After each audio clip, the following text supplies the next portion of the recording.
Good morning दोस्तों, आपको स्वागत है आपका अपना चैनल मिशन लर्निंग पर। तो दोस्तों, कल हम लोग क्या पढ़े थे ना, कल हम लोग फूड के बारे में पढ़े थे। फूड में फिर क्या पढ़े थे, फूड में सोर्स पढ़े थे। सोर्स का कितना पार्ट था ना, एक प्लांट पार्ट, एक एनिमल पार्ट। उसके बाद क्या पढ़े थे, कंपोनेंट ऑफ फूड पढ़े थे। तो आज हम लोग डिटेल में कंपोनेंट ऑफ फूड के बारे में डिस्कस करेंगे। कंपोनेंट ऑफ फूड कितना तरह का है, 6 तरह का। क्या क्या ना, carbohydrate, protein, fats, minerals, vitamins, water and dietary fibre. उसमें इंपॉर्टेंट हम लोग का क्या क्या था ना, एनर्जी गिविंग फूड क्या है ना, एनर्जी गिविंग फूड है carbohydrate and fat. Body building food है प्रोटीन्स। प्रोटेक्टिव फूड है विटामिन एंड मिनरल्स। तो आज हम लोग क्या पढ़ेंगे, आज हम लोग पढ़ेंगे कार्बोहाइड्रेट। कार्बोहाइड्रेट्स। तो दोस्तों, कार्बोहाइड्रेट क्या है ना, कार्बोहाइड्रेट का हम लोग पहले पढ़ेंगे उसका जनरल फॉर्मूला। इसका जनरल फॉर्मूला क्या है ना, इसका जनरल फॉर्मूला है CnH2nOn। कार्बोहाइड्रेट का जनरल फॉर्मूला अगर पूछेगा तो क्या है ना, CnH2nOn। उसके बाद हम लोग जानेंगे कार्बोहाइड्रेट किससे किससे बना है। कार्बोहाइड्रेट्स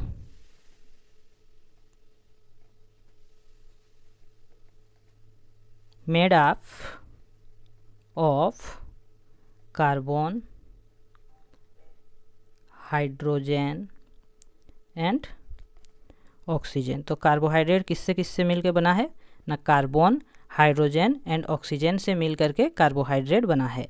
उसके बाद क्या जानेंगे ना, रिच सोर्स ऑफ कार्बोहाइड्रेट। ये दोस्तों एग्जाम में आ सकता है, मैं मार्क कर देता हूँ, ये इम्पोर्टेंट है, ये एग्जाम में आ सकता है ना। Rich source of carbohydrate. आप भी मैं जैसे नोट करते जा रहा हूँ, आप लोग भी ऐसे ही नोट करते जाइएगा अपने कॉपी में।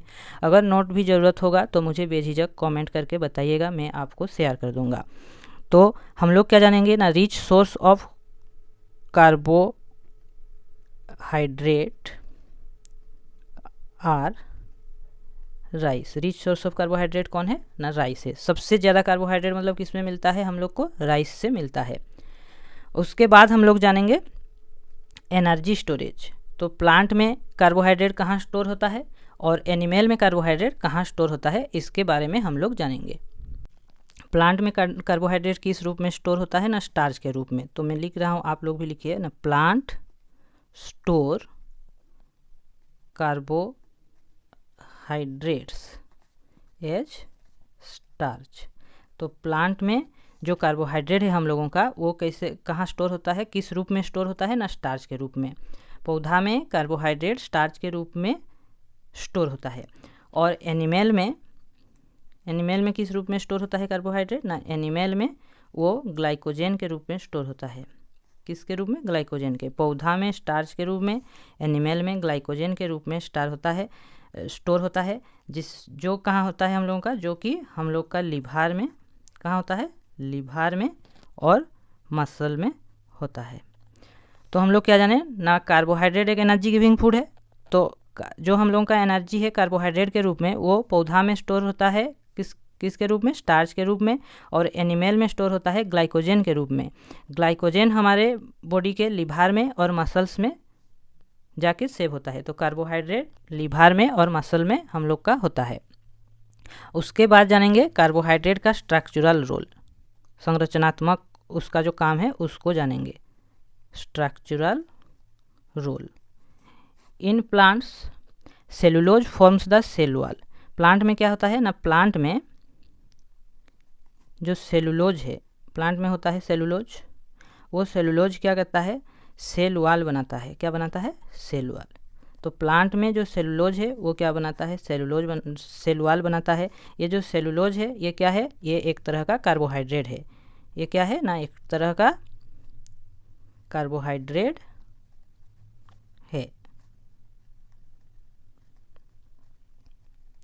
उसके बाद हम लोग जानेंगे कार्बोहाइड्रेट उसका कितना टाइप है। तो types of carbohydrate, types of carbohydrate.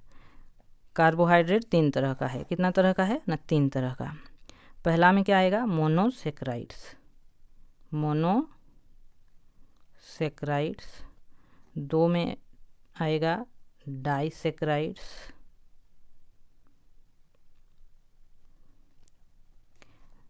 3 number में आएगा पॉली सेक्राइड्स। देखिए मोनो मतलब क्या होता है, एक, तो जिसमें एक ठो होगा वो है मोनो। डाई मतलब दो, और पोली मतलब बहुत सारा। पोली मतलब बहुत सारा। तो मोनोसेक्राइड में क्या क्या आएगा, मोनोसेक्राइड में आएगा ग्लूकोज, फ्रुक्टोज और गैलेक्टोज। ग्लूकोज का फॉर्मूला है C6H12O6। ग्लूकोज कहाँ मिलता है, ग्लूकोज मिलता है फल में, फ्रूट में और मधु में, हनी में मिलता है। फ्रुक्टोज भी कहाँ मिलता है, फ्रूट में पाया जाता है। तो मोनोसेक्राइड में आएगा ग्लूकोज जिसका फॉर्मूला है C6H12O6, जो कि मिलता है कहाँ ना, फ्रूट्स में और हनी में। फ्रुक्टोज जिसमें क्या आएगा, जो पाया जाता है फ्रूट में। उसके बाद आएगा गैलेक्टोज। उसके बाद जाएंगे डाइसेक्राइड में। डाइसेक्राइड में आएगा माल्टोज। पहले आएगा क्या ना, माल्टोज। माल्टोज किसको किसको मिल के बना है, माल्टोज, इसमें डाई है मतलब दो चीज़ मिल के वो बना है। तो माल्टोज किससे किससे बना है, माल्टोज बना है ग्लूकोज से और ग्लूकोज से। दो ठो ग्लूकोज मिल करके क्या बनाए हैं, माल्टोज। माल्टोज कहाँ मिलता है, अंकुरित चीज़ों में माल्टोज मिलता है। उसके बाद है लेक्टोज। लेक्टोज भी कहाँ आएगा ना, डाइसेक्राइड में। लेक्टोज, लेक्टोज कहाँ मिलता है, मिल्क में। मिल्क जो हम लोग को मीठा मीठा लगता है, तो मिल्क शुगर में मिलता है लेक्टोज। लेक्टोज किससे बना है, लेक्टोज बना है ग्लूकोज प्लस गैलेक्टोज, ये दोनों मिल के बनाए हैं लेक्टोज। उसके बाद आता है सुक्रोज। सुक्रोज कहाँ मिलेगा, कैन शुगर में। कैन शुगर मतलब आँखों में। जो ईक है हम लोग का, उसमें क्या मिलता है, कैन शुगर में मिलता है सुक्रोज। तो सुक्रोज किससे किससे बना है, सुक्रोज बना है ग्लूकोज और फ्रुक्टोज से। फ्रुक्टोज से तो हम लोग क्या पढ़े, देखिए डाइसेक्राइड में पहले आएगा माल्टोज। तो माल्टोज किससे किससे बना है, ग्लूकोज प्लस ग्लूकोज। दो ठो ग्लूकोज मिल करके क्या बनाया है, माल्टोज। माल्टोज हम लोग का कौन सा खाना में मिलेगा ना, अंकुरित जो चीज़ होता है हम लोग का, अंकुरित वाला खाना, वो सब में मिलेगा माल्टोज। उसके बाद लेक्टोज। लेक्टोज कहाँ है, मिल्क शुगर में। मिल्क हम लोग को मीठा मीठा लगता है, तो वो जो मीठा लगता है उसमें क्या है, लेक्टोज है। लेक्टोज किससे बना है, ग्लूकोज और गैलेक्टोज से। उसके बाद आता है सुक्रोज। सुक्रोज हम लोग को किस में मिलेगा, कैन शुगर में। कैन शुगर में सुक्रोज मिलेगा। तो सुक्रोज किससे बना है, ग्लूकोज और फ्रुक्टोज मिल करके बनाए हैं सुक्रोज। उसके बाद हम लोग जाएंगे पॉलीसेक्राइड में। पॉलीसेक्राइड में बहुत सारा, जिसमें मोनोसेक्राइड होगा उसी को हम लोग बोलेंगे पॉलीसेक्राइड। तो उसमें होता है क्या ना, स्टार्च। स्टार्च जो कहाँ मिलेगा, राइस में मिलेगा। जो हम लोग भात खाते हैं उसमें मिलेगा, रोटी खाते हैं उसमें मिलेगा, और किस में मिलेगा, आलू खाते हैं आलू में मिलेगा। ये सब में हम लोग का स्टार्च भरपूर मात्रा में मिलता है। उसके बाद आता है फाइबर्स। फाइबर्स कहाँ मिलता है, फाइबर्स होता है प्लांट में। सब पौधा में क्या होता है, फाइबर्स होता है। उसके बाद क्या होता है, ग्लाइकोजन। पॉलीसेक्राइड में और एक ठो आता है लास्ट में ग्लाइकोजन। ग्लाइकोजन कहाँ मिलता है, ग्लाइकोजन प्रेजेंट होता है, हम लोग पहले पढ़े, कहाँ पढ़े, पहले पढ़े कि एनिमल में मिलता है ग्लाइकोजन। तो एनिमल में ग्लाइकोजन मिलता है, ग्लाइकोजन मिलता है एनिमल में। तो हम लोग क्या पढ़े ना, कार्बोहाइड्रेट कितना तरह का है, कार्बोहाइड्रेट है 3 तरह का। क्या क्या ना, मोनोसेक्राइड, डाइसेक्राइड, पॉलीसेक्राइड। मोनोसेक्राइड में क्या क्या आएगा, ग्लूकोज। ग्लूकोज का फॉर्मूला है C6H12O6। ग्लूकोज कहाँ हम लोग को मिलेगा ना, फल में मिलेगा और मधु में मिलेगा। उसके बाद आता है फ्रुक्टोज। फ्रुक्टोज कहाँ मिलता है, वो भी फ्रूट में मिलता है। उसके बाद आता है गैलेक्टोज। ये तीनों हुए क्या ना, मोनोसेक्राइड। उसके बाद आता है डाइसेक्राइड्स। डाइसेक्राइड कहाँ मिलेगा, डाइसेक्राइड में क्या क्या फिर है ना, डाइसेक्राइड में है माल्टोज। माल्टोज बनता है किससे, ग्लूकोज और ग्लूकोज मिलकर माल्टोज बनाते हैं। जो हम लोग का जितना अंकुरित खाना है वो सब में माल्टोज मिलेगा। लेक्टोज कहाँ मिलता है, लेक्टोज मिलता है मिल्क में। लेक्टोज बना है किससे, ग्लूकोज प्लस गैलेक्टोज मिल करके बना है लेक्टोज। फिर सुक्रोज कहाँ बनता है, सुक्रोज कहाँ मिलता है ना, सुक्रोज मिलता है कैन शुगर में। तो कैन शुगर में मिलता है सुक्रोज। सुक्रोज किससे बना है, सुक्रोज बना है ग्लूकोज और फ्रुक्टोज मिलके सुक्रोज बना है। उसके बाद आते हैं पॉलीसेक्राइड में। पॉलीसेक्राइड में क्या होगा ना, पॉलीसेक्राइड में स्टार्च मिलता है, स्टार्च प्रेजेंट है। तो पॉलीसेक्राइड में स्टार्च है। तो स्टार्च कहाँ मिलता है, स्टार्च मिलता है राइस में और हम लोग का गेहूँ में, और कहाँ है, आलू में। और फाइबर मिलता है कहाँ, प्लांट पार्ट में, जो हम लोग प्लांट पार्ट खाते हैं उसमें मिलता है, और प्लांट में भी मिलता है क्या, फाइबर। और ग्लाइकोजन कहाँ है, एनिमल में प्रेजेंट है। एनिमल का फिर कहाँ हम लोग पहले पढ़े हैं, लिवर और मसल में ग्लाइकोजन प्रेजेंट होता है। तो सबसे इम्पोर्टेंट है कार्बोहाइड्रेट का जो अब हम लोग पढ़ने जा रहे हैं, वो क्या है ना, टेस्ट, कार्बोहाइड्रेट टेस्ट, या इसी को बोलते हैं टेस्ट ऑफ स्टार्च। तो हम लोग जो स्टार्च है कि नहीं हम लोगों के खाना में, या उसके बारे में हम लोग क्या करेंगे, टेस्ट करेंगे। ये सबसे इम्पोर्टेंट है एग्जाम के पॉइंट ऑफ व्यू से।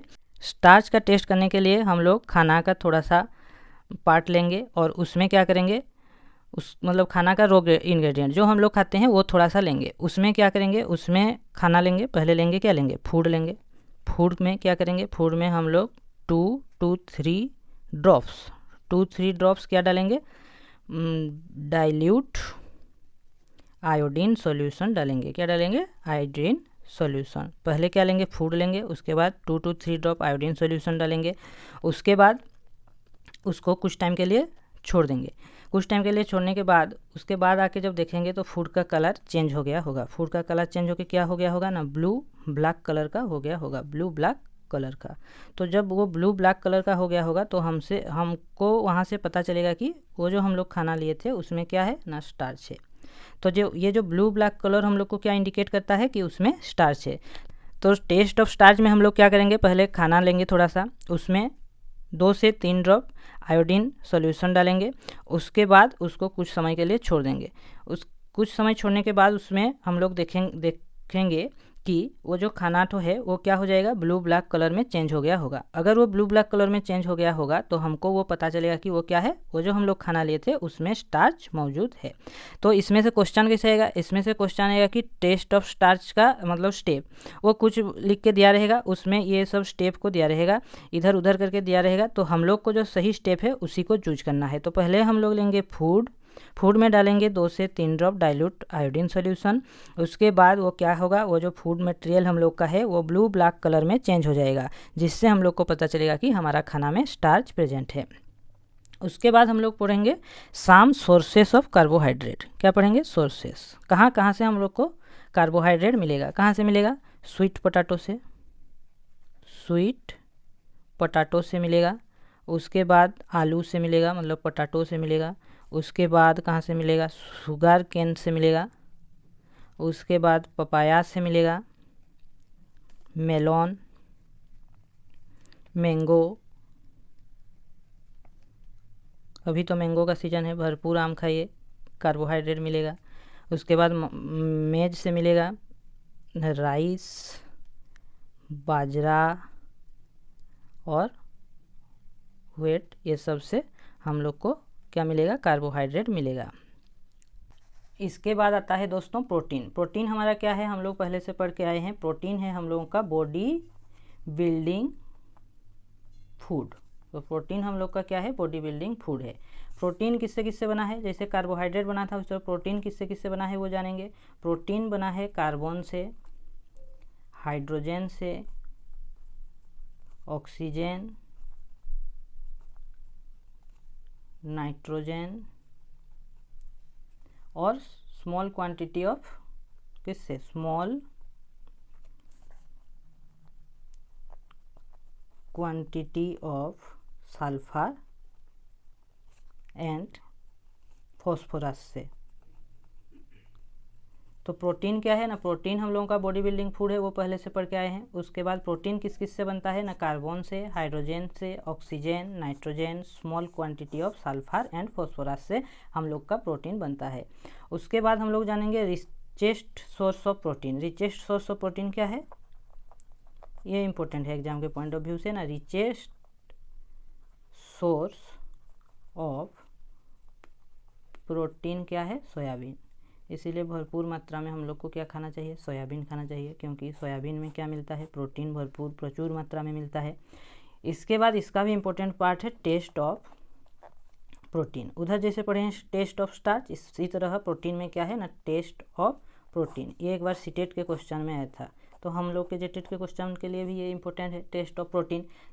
टेस्ट ऑफ प्रोटीन करने के लिए हम लोग पहले खाना का पेस्ट एक टेस्ट ट्यूब में लेंगे, उसके बाद क्या करेंगे, 10 ड्रॉप वाटर मिलाएंगे, मतलब 10 फोंटा क्या मिलाएंगे, पानी मिलाएंगे। उसके बाद क्या करेंगे ना, 2 ड्रॉप, उसमें 2 ड्रॉप क्या मिलाएंगे, कॉपर सल्फेट CuSO4 का सॉल्यूशन मिलाएंगे। उसके बाद क्या करेंगे ना, 10 ड्रॉप NaOH डालेंगे।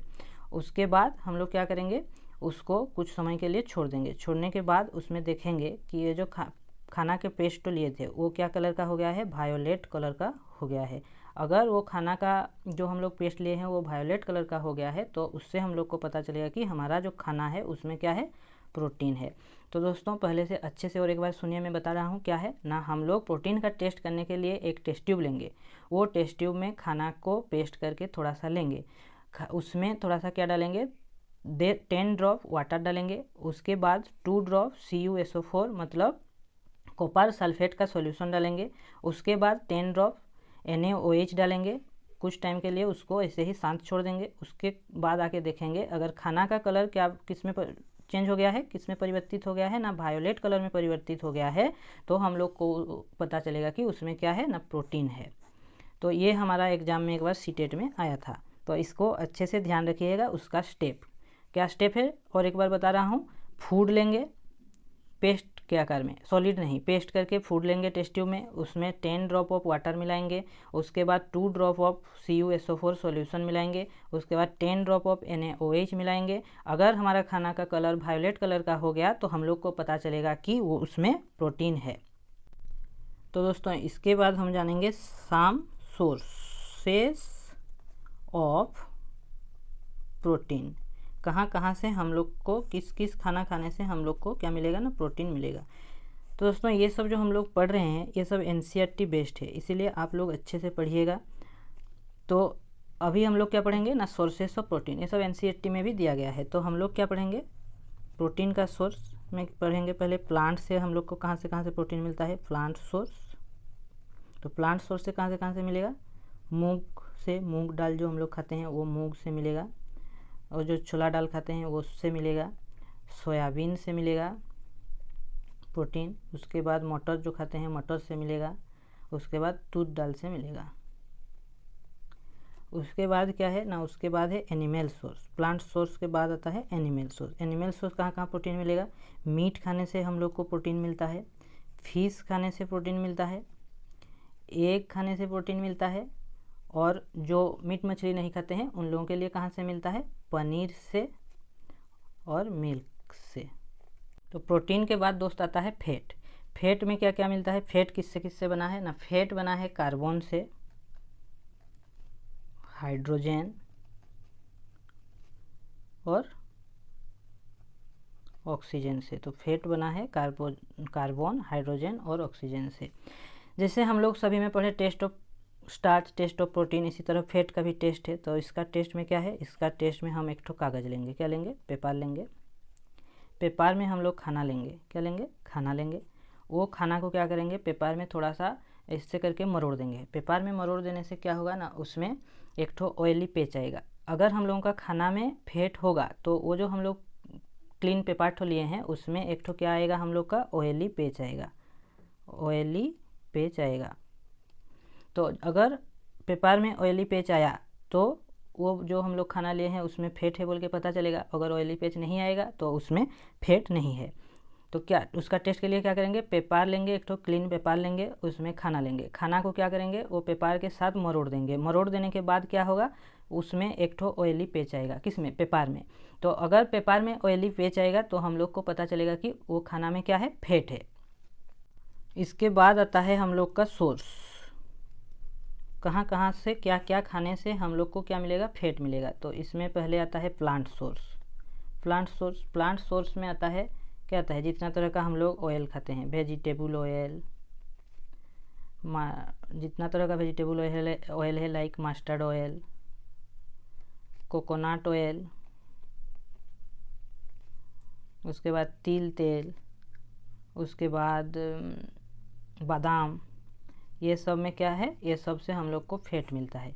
और एनिमल सोर्स कहाँ से हम लोग को फैट मिलता है, एनिमल सोर्स मीट से, घी खाने से, फिश, एग्स, बटर, और जितना तरह का क्रीम है वो सब खाने से और मिल्क खाने से हम लोग को क्या मिलता है, फैट मिलता है। तो दोस्तों फैट के बाद हम लोग का आता है विटामिन्स। विटामिन्स कितना तरह का है, विटामिन्स मेनली 2 तरह का है। कितना तरह का है, 2 तरह का। पहला है फैट सोल्यूबल और दूसरा है वाटर सोल्यूबल। तो फैट सोल्यूबल में कौन कौन आएगा, फैट सोल्यूबल में आएगा विटामिन ए, डी, ई, के। तो हम लोग इसको ऐसे भी याद रख सकते हैं एडेक बोल के, या तो याद रखने के लिए आप याद कर सकते हैं कीड़ा। क्या है, कीड़ा, KEDA, कीड़ा। तो फैट सोल्यूबल में क्या क्या आता है, ADE, ऐसे में अगर याद नहीं रहेगा तो आप लोग याद रखेंगे कीड़ा, KEDA, कीड़ा। तो ये जो विटामिन ए है वो किस लिए हम लोग को चाहिए, जो विटामिन ए है वो हमारा जो स्किन है, गुड स्किन के लिए विटामिन ए बहुत ज़रूरी है। और जो विटामिन के है, जो हम लोग का घाव हो जाता है, हम लोग जो कट जाते हैं या कहीं पे कुछ हो जाता है तो हमारा जो घाव होता है वो घाव को सुधारने के लिए विटामिन के हम लोग के लिए बहुत ज़रूरी है। तो क्या है, विटामिन के किस लिए ज़रूरी है, फॉर वुंड हेल्थ, घाव को ठीक करने के लिए विटामिन के ज़रूरी है। विटामिन ए गुड स्किन के लिए ज़रूरी है। और इसमें से क्या जानेंगे, और फैट सोल्यूबल का जो विटामिन है उसमें से जानेंगे, क्या जाने ना, ADE, कीड़ा में से फिर जो ए है वो गुड स्किन के लिए है, और जो के है वो हमारा घाव को ठीक करने के लिए मदद करता है। वाटर सोल्यूबल में क्या आएगा, वाटर सोल्यूबल में आएगा बी कॉम्प्लेक्स, मतलब इसमें विटामिन बी का बहुत सारा पार्ट है। तो विटामिन बी कॉम्प्लेक्स आएगा और विटामिन सी आएगा, जो कि किस में आएगा, वाटर सोल्यूबल में। फैट सोल्यूबल में आएगा ADE, वाटर सोल्यूबल में आएगा vitamin B complex and vitamin C. ये जो सी है वो क्या करता है, ये जो सी है वो हमारा जब रसोई होता है उसमें जो हम उसका वो डिस्ट्रॉय हो जाता है, ज़्यादातर पार्ट इसका क्या हो जाता है, क्षति हो जाता है।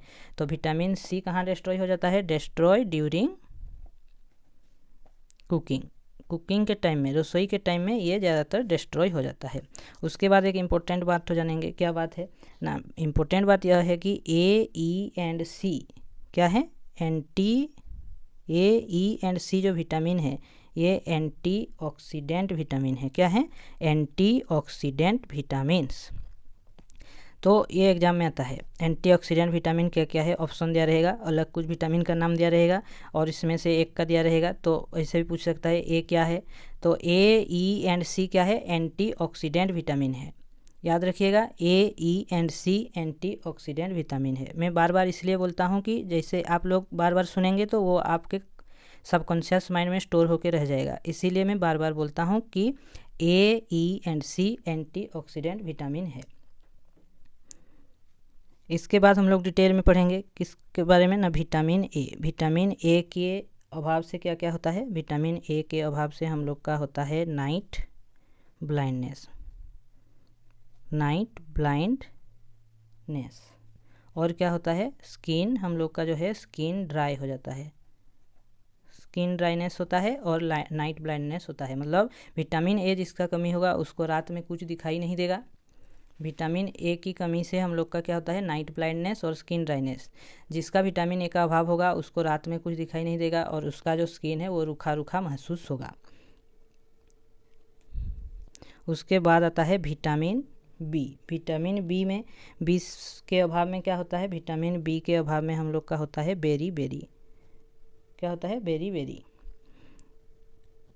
और क्या होता है, मसल वीक हो जाते हैं, हम लोग का जो मसल है वो वीक हो जाते हैं, वीक मसल्स, और आदमी को वीकनेस महसूस होता है।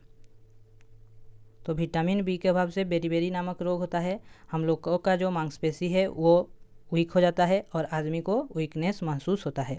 उसके बाद आता है विटामिन सी। विटामिन सी के अभाव में हम लोग का क्या होता है ना, स्कार्बी नामक रोग होता है, जिससे क्या होता है ना, हमारा जो गम है मतलब मसूड़ा, दांत के मसूड़ों से क्या निकलता है, खून निकलता है, दांत के मसूड़ों से खून निकलता है। उसके बाद आता है विटामिन डी। विटामिन डी के अभाव में हम लोग का क्या होता है, रिकेट्स होता है। क्या बीमारी होता है, रिकेट्स में क्या होता है ना, ये ज़्यादातर किस में देखने को मिलता है, बच्चों में कितना साल के, 6 साल के बच्चों में देखने को मिलता है। ये कितना साल के बच्चों में देखने को मिलता है, 6 साल के। उसमें क्या होता है, उसमें जो हम लोगों का जो बोन है, हड्डी है, हम लोग का जो हड्डी है वो सब क्या हो जाता है, कार्व हो जाता है, वो सब कार्व्ड हो जाता है, टेढ़ा हो जाता है। तो रिकेट्स रोग से हम लोग का क्या होता है, हड्डी सब टेढ़ा हो जाता है और लेग सब ऐसा वाला हो जाता है, मोड़ के ऐसा टेढ़ा हो जाता है लेग। हम लोग क्या पढ़े ना, हम लोग पढ़े विटामिन डी के अभाव से होता है रिकेट्स होता है। रिकेट्स किस में होता है, छोटे बच्चे में, ज़्यादातर किस में होता है, छोटे बच्चे में, ज़्यादातर 6 साल के बच्चे में रिकेट्स देखने को मिलता है। वो उसमें हम लोग का क्या होता है, इसमें हम लोग पढ़े कि हम लोगों का जो पैर है वो ऐसे बांका हो जाता है और जो क्या है, हम लोग का जो हड्डी है वो टेढ़ा हो जाता है, मतलब कार्व्ड हो जाता है, ये छोटे बच्चे में। और एडल्ट में क्या होता है, मतलब वयस्क में क्या होता है, वयस्क में होता है ऑस्टियोपोरोसिस नामक बीमारी होता है। बच्चे में होता है रिकेट विटामिन डी के अभाव में, और एडल्ट में क्या होता है, ऑस्टियोपोरोसिस नामक बीमारी होता है। और क्या होता है, ऑस्टोमालासिया नामक बीमारी होता है, जिसमें ये ऑस्टोमालासिया में क्या होता है, हमारा जो बोन है वो मतलब हड्डी है वो सब बहुत नरम हो जाता है, सॉफ्ट बोन हो जाता है। इसमें हमारा जो हड्डी है वो सब छलनी जैसा हो जाता है, छलनी जो आप लोग देखे हैं छलनी, उसके जैसा हम लोगों का हड्डी हो जाता है। इसमें हड्डी सब क्या हो जाता है, बहुत नरम हो जाता है। और रिकेट्स में क्या हो जाता है, हड्डी सब बेंड हो जाता है। तो विटामिन डी के अभाव से बच्चों में होता है रिकेट्स, एडल्ट में होता है ऑस्टियोपोरोसिस और ऑस्टोमालासिया, ये 3 बीमारी होता है। इसके बाद आता है विटामिन ई। विटामिन ई के अभाव से होता है स्टेरिलिटी नामक बीमारी होता है। और विटामिन के से क्या होता है, विटामिन के क्या करता है ना, हम लोग का जो ब्लड है वो ब्लड को क्लोटिंग करने में मदद करता है। उसके बाद हम लोग आते हैं कुछ इंपॉर्टेंट बात में। तो इम्पोर्टेंट, ये एग्जाम पॉइंट ऑफ व्यू से इम्पोर्टेंट है, सब तो एग्जाम पॉइंट ऑफ व्यू से इम्पोर्टेंट है, लेकिन जिसको मैं स्टार मार्क कर रहा हूँ ये वेरी वेरी इंपॉर्टेंट है। तो विटामिन डी, इसका नाम है क्या, कैल्सीट्रायोल, इसका नाम है कैल्सीट्रायोल। ये किसमें, ये क्या करता है, ये जो कैल्सीट्रायोल है ये हमारे शरीर में हार्मोन की तरह काम करता है। किसके तरह, हार्मोन की तरह काम करता है। उसके बाद है विटामिन डी की कमी से और एक ठो बीमारी होता है। क्या होता है, विटामिन डी की कमी से और एक ठो बीमारी होता है, जिसको हम लोग क्या बोलते हैं, पिजन चेस्ट। तो पिजन चेस्ट में क्या होता है, पेट तो घुसा हुआ रहता है और पीठ की तरफ निकला हुआ रहता है, इसी को हम लोग क्या बोलते हैं, पिजन चेस्ट बोलते हैं। तो वो भी किसके अभाव से होता है, विटामिन डी के अभाव से होता है। अब हम लोग पहले पढ़ें विटामिन बी कॉम्प्लेक्स। तो विटामिन बी कॉम्प्लेक्स के बारे में अभी थोड़ा सा और डिटेल में पढ़ेंगे। विटामिन बी कॉम्प्लेक्स में कितना ठो विटामिन आते हैं, बी कॉम्प्लेक्स दिया गया है, मतलब बहुत सारा विटामिन का समूह है, इसीलिए विटामिन बी कॉम्प्लेक्स बोला गया है। तो विटामिन बी कॉम्प्लेक्स में 8 टाइप्स का विटामिन है, 8 टाइप्स का विटामिन है। वो क्या क्या है, वो हैं B1, B2, B3, B5, B6, B7, B9, B12। B1 के अभाव से होता है, B1 को हम लोग बोलेंगे थियामाइन। क्या बोलेंगे, थियामाइन। जिसके अभाव से होगा बेरी नामक रोग होता है, जो हम लोग पहले पढ़ के आए हैं, विटामिन बी के अभाव से होता है, वो विटामिन B1 के अभाव से होता है बेरी नामक रोग। जिसमें क्या होता है, जिसमें भूख नहीं लगता है, जिसको बेरी होता है उसको भूख नहीं लगता है। और क्या होता है, वीकनेस महसूस करता है। और क्या होता है, उसको मेंटल कन्फ्यूजन होता है, मेंटल कन्फ्यूजन हो जाता है। तो विटामिन बी कॉम्प्लेक्स कितना तरह का है, 8 तरह का है। 8 तरह में क्या क्या आता है, B1, B2, B3, B5, B6, B7, B9, B12। B1 को हम लोग क्या बोलेंगे, थियामाइन जो B1 है उसके अभाव में होता है बेरी नामक रोग, जिसका क्या सिम्टम है, जिसका जो होने से हम लोग का क्या होता है ना, भूख नहीं लगता है, वीकनेस महसूस होता है और आदमी का मेंटल कन्फ्यूजन हो जाता है। फिर आता है B2 को हम लोग बोलते हैं लाइबोफ्लाविन बोलते हैं। B2 के बाद आता है दोस्तों B3। B3 का नाम है नियासिन। क्या है? नियासिन। नियासिन के विटामिन B3 के अभाव से हम लोग का क्या रोग होता है? विटामिन B3 के अभाव से होता है पेलाग्रा। पेलाग्रा नामक रोग होता है जिसका क्या है ना, जिससे 3 ठो सिम्टम है। इससे क्या होता है? इससे होता है डायरिया होता है। उसके बाद होता है ब्रेन फेल्योर हो जाता है, ब्रेन फेल्योर। उसके बाद क्या होता है? डर्माटाइटिस होता है। क्या होता है? डर्माटाइटिस। ये डर्माटाइटिस क्या है? ये जो हम लोग का त्वचा है, त्वचा से संबंधित समस्या होता है। तो विटामिन B1 थियामाइन के अभाव में होता है बेरीबेरी। बेरीबेरी में क्या होता है? भूख नहीं लगता है, वीकनेस महसूस होता है और मेंटल कन्फ्यूजन होता है। B3 जो है नियासिन, इससे हम लोग का क्या रोग होता है? पेलाग्रा। पेलाग्रा से होता है, पेलाग्रा जिसको होता है उसका डायरिया होता है, उसका ब्रेन फेलियर हो जाता है और डर्माटाइटिस हो जाता है। डर्माटाइटिस क्या है? डर्माटाइटिस से त्वचा से संबंधित समस्या। इसके बाद आता है B5। B5 क्या है? B5 है पेंटोथोरिक एसिड। इसके बाद आता है B6, इसका है पायरिडोक्सिन। इसके बाद है B7 है बायोटिन। इसके बाद है B9 होता है फोलिक एसिड। इसके बाद आता है B12 है सियानाकोबालामाइन। क्या है? B12 है सियानाकोबालामाइन। मतलब इसमें क्या होता है? B12 में होता है कोबाल्ट, ये कोबाल्ट युक्त होता है।